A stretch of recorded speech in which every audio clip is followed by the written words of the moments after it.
ఎవరితో మాట్లాడుతుంది? అసలు నువ్వు ఎవరు? నా జీవితంలోకి ఎందుకు వచ్చావు? నాతో ఆడుకోవడానికి ఎందుకు ప్రయత్నిస్తున్నావు? చంటి పాపలకి రంగురంగుల ఆట బొమ్మలు కావాలి. ఆ రంగుల ఆట బొమ్మలకే చిన్న పిల్లలు అట్రాక్ట్ అవుతూ ఉంటారు. నాలాంటి వాళ్ళకి ఎవరైతే వాళ్ళ మనసులో ఎన్నో రహస్యాలు దాచుకుంటారో అలాంటి వాళ్ళే కావాలి.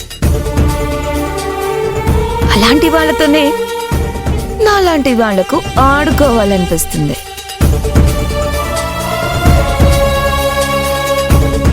చూడు, నువ్వు నా నుంచి ఏం ఆశిస్తున్నావో నాకు తెలీదు, కానీ అవి ఎట్టి పరిస్థితుల్లోనూ దొరకదు.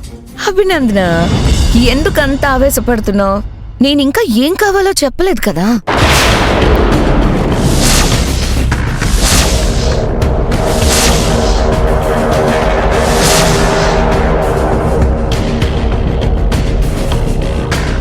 అభినందన అంటుందేంటి?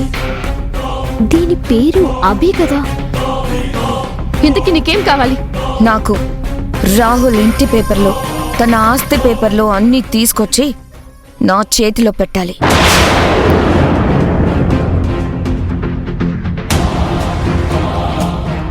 లేకపోతే నువ్వే అభివని, నువ్వే నందనవని, అభిలాగా నందనలాగా రూపాలు మార్చుకుని అందర్నీ మోసం చేస్తున్నావని రాహుల్కి, వేదవతికి చెప్పేస్తాను.